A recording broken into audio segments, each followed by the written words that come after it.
Hello दोस्तों, मेरा नाम यश है और आपका मेरे चैनल में स्वागत है। यार, ये मेरा पहला वीडियो है और मेरा पहला प्रोजेक्ट भी। तो इसलिए मैंने सोचा यार हम ना पहला प्रोजेक्ट है तो उसको थोड़ा सिंपल ही रखेंगे। तो यहाँ पे मैं आपको S400 का एक छोटा सा मॉडल बना के दिखाने वाला हूँ। यार, वीडियो शुरू करने से पहले मैं आपको S400 के बारे में थोड़ी सी इन्फॉर्मेशन भी दे देता हूँ। देखो, S400 को मैंने इसलिए मेरा पहला प्रोजेक्ट चुना है क्योंकि ऑपरेशन सिंदूर के टाइम पे यानी इसी साल ये काफी वायरल हुआ था। और जिस इंसान को डिफेंस में ज्यादा इंटरेस्ट है नहीं, उसने भी S400 का नाम जरूर सुना ही होगा न्यूज में।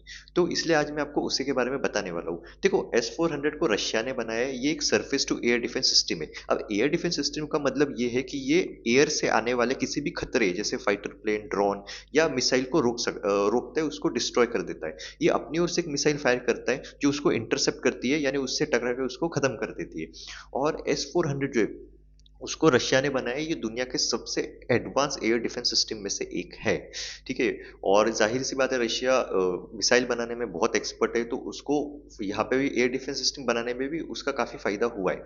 और S400 जो है, इसका नाम S400 क्यों है? क्योंकि देखो, इसकी जो वर्किंग रेंज है वो 400 किलोमीटर तक है। यानी ये देख तो 600 किलोमीटर तक सकता है, बट इसकी जो मिसाइल है वो मार 400 किलोमीटर तक सकती है। तो इसलिए इसकी ऑपरेशनल यानी जिसकी जो वर्किंग रेंज है वो 400 किलोमीटर है, इसलिए इसका नाम S400 है। अच्छा, अब S400 का जब आप नाम सुनते हो, आपके मन में पक्का यही वाला व्हीकल आता होगा, ये जो ट्रक है, बड़े बड़े पाइप लेके जा रहा है, तो इस ट्रक को बोलते हैं मिसाइल लॉन्चर। और देखो, S400 के अंदर ना सिर्फ यही नहीं होता, इसके साथ साथ और तीन तरह के ट्रक होते हैं। तो पहले ट्रक जो होता है वो रेडार कैरी करता है, जिसको बोलते हैं सर्विलेंस रेडार। और जो दूसरा ट्रक होता है वो भी एक रेडार कैरी करता है, जिसको बोलते हैं फायर कंट्रोल रेडार। और जो तीसरा ट्रक होता है वो होता है कमांड पोस्ट। और चौथा होता है ये लॉन्च व्हीकल। अब ये काम कैसे करता है? देखो यार, जो सर्विलेंस रेडार होता है वो 600 किलोमीटर दूर तक देख सकता है, और ये एक साथ 80 टारगेट्स को डिटेक्ट कर सकता है। तो ये क्या करता है, टारगेट को देखता है और उसके बाद फिर ये जो फायर कंट्रोल रेडार है उसको बताता है, और ये अपना और नया टारगेट ढूंढने निकल जाता है। और जो फायर कंट्रोल रेडार है वो उस टारगेट को लॉक करता है और मिसाइल जो है वो लॉन्च करता है। ठीक है, यानी मिसाइल लॉन्च करने का जो सिग्नल है वो देता है। ठीक है। और जो लॉन्च व्हीकल है वो मिसाइल लॉन्च करता है। और कमांड पोस्ट के अंदर ना लोग बैठे होते हैं जो कि देखते हैं कि ये जो टारगेट है वो डिस्ट्रॉय हुआ है कि नहीं है। और एक चीज याद रखना, S400 ना कभी भी दो मिसाइल साथ में लॉन्च करता है, यानी अगर एक टारगेट से मिस हो गई तो भी दूसरी जाके लगती है। और इस एयर डिफेंस सिस्टम से बचना बहुत मुश्किल है, लगभग नामुमकिन है। इसका कारण ये है कि ये जो मिसाइल है काफी हाई स्पीड से ट्रेवल करती है। इसकी स्पीड जो होती है वो 15 मैक होती है। 15 मैक का मतलब होता है कि लगभग ये 5 किलोमीटर तो एक सेकंड में ही चले जाएगा। तो इसलिए ये काफी खतरनाक सिस्टम है।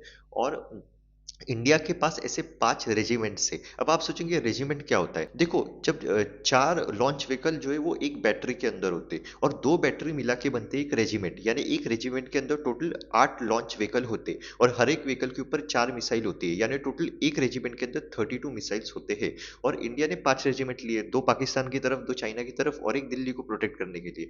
तो टोटल 160 मिसाइल जो होते हैं वो रेडी टू फायर कंडीशन में होती है।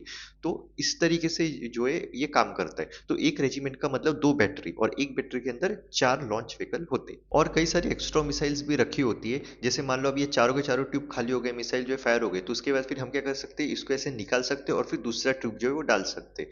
तो ऐसे कुछ वर्क करता है, यानी मिसाइल्स काफी सारे होते हैं। और जैसा आप सबको दिख रहा है, ये ना ट्रक के ऊपर होता है। तो इसका एक फायदा ये है कि आप इसको 5 मिनट में तैयार, मतलब 5 मिनट के अंदर ये तैयार हो जाता है।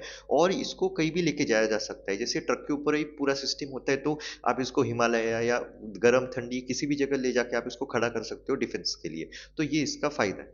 तो चलो अभी हम S400 बनाने को शुरुआत करते हैं। मैं एक पीवीसी पाइप लूंगा और उसकी कैप भी लूंगा, और मुझे पीवीसी कैप को बीच में से कट करना है। एक हिस्सा नीचे की जॉइनिंग में काम आएगा और जो दूसरा है उसको डायरेक्ट सामने लगा दूंगा, क्योंकि एकदम परफेक्ट शेप का है। और कटोरी की मदद से जो है वो मुझे पीछे का शेप तैयार करना पड़ेगा। और जो बैरल की लाइनिंग है उसे मुझे चूड़ियों की मदद से बनाना पड़ेगा। ऐसे जब पाइप लगाऊंगा तो ये एक परफेक्ट डिजाइन बन जाएंगी। और फिर ये कैप तो जो है ये परफेक्ट है, तो इसको बस लगा देने से काम हो जाएगा। और उसके बाद फिर मुझे सारे के सारे पाइप्स को अच्छे से जॉइन कर लेना है। देखिए, 4 पाइप को जॉइन करने के बाद ये एक्चुअल में एक व्हीकल की मेन चीज़ है। अगर ये अच्छा बन गया तो जो गाड़ी है वो वैसे भी अच्छी दिखेंगी। आप देख सकते हो इतना काम जो है वो काफ़ी अच्छे से हो गया है।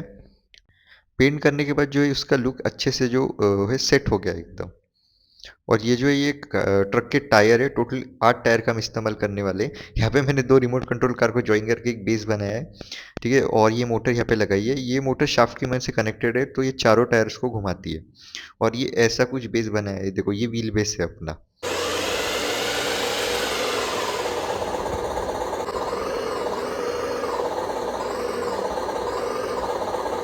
ये जो साउंड अभी आप बैकग्राउंड में सुन रहे थे वो एक्चुअल में एक डीजल इंजन साउंड मॉड्यूल है। ठीक है, यानी मैंने इसको कनेक्ट किया तो ये जो इंजन की आवाज़ निकालता है एक स्पीकर है।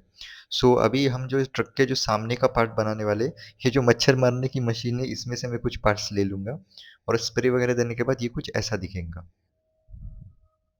थोड़ा मैंने इंडियन आर्मी का स्टिकर भी लगा दिया है और सामने से 2 लाइट भी लगा दी है। नहीं, टोटल 4 लाइट है बट वर्किंग 2 ही है। 2 बाकी 2 जो है वो शो के लिए लगा है। उसके बाद ये गाड़ी की मैं मेन फ्रेम तैयार कर रहा हूँ। ये मेन फ्रेम है, ठीक है, इसके ऊपर हम सारी चीज़ें रखने वाले।